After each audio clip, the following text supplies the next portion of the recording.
അടുത്ത വൈദ്യുതി ക്ഷാമത്തെ തുടർന്ന് പീക്ക് അവറിൽ നിയന്ത്രണം ഏർപ്പെടുത്താൻ KSEB പാർലമെന്റ് തെരഞ്ഞെടുപ്പ് മുന്നിൽ കണ്ട് പവർ കട്ട് ഏർപ്പെടുത്തരുത് എന്നാണ് സർക്കാർ നിർദ്ദേശമെങ്കിലും ദിവസം അരമണിക്കൂറെങ്കിലും നിയന്ത്രണം വേണമെന്ന KSEB.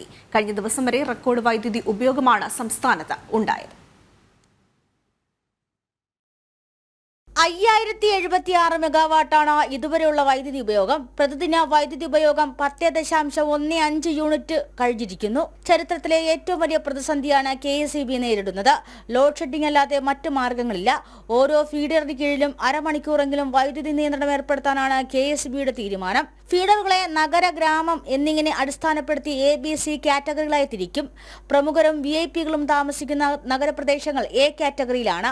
ഈ മേഖലകളിൽ 25 മിനിറ്റെങ്കിലും പവർ കട്ട് വേണ്ടിവരും. A കാറ്റഗറിയിലുള്ള മേഖലയിൽ ഏറ്റവും കൂടുതൽ പരാതികൾ വരാൻ സാധ്യതയുള്ളതിനാൽ കൂടുതൽ സമയം പവർ കട്ട് ചെയ്യാതിരിക്കാനും നിർദ്ദേശമുണ്ട്.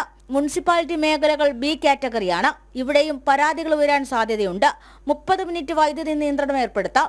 C കാറ്റഗറിയിൽ ഉൾപ്പെട്ടിരിക്കുന്ന ഗ്രാമീണ മേഖലകളിലാണ് പകൽ സമയങ്ങളിൽ ഏറ്റവും കൂടുതൽ വൈദ്യുതി നിയന്ത്രണം ഏർപ്പെടുത്താൻ KSEB തീരുമാനിച്ചിരിക്കുന്നത്. ഇവിടെ പരാതികൾ ഉയരാൻ സാധ്യതയില്ലാത്ത മേഖലയെന്നാണ് KSEBയുടെ വിലയിരുത്തൽ. വൈദ്യുതി ഉൽപാദനം കുറഞ്ഞിരിക്കുന്ന സാഹചര്യത്തിലും പുറത്തുനിന്ന് വൈദ്യുതി വാങ്ങാൻ കഴിയാത്തതിനാലും ഇത്തരത്തിലുള്ള നിയന്ത്രണവുമായി മുന്നോട്ടു പോകാനാണ് KSEBയുടെ തീരുമാനം. ജനം, തിരുവനന്തപുരം.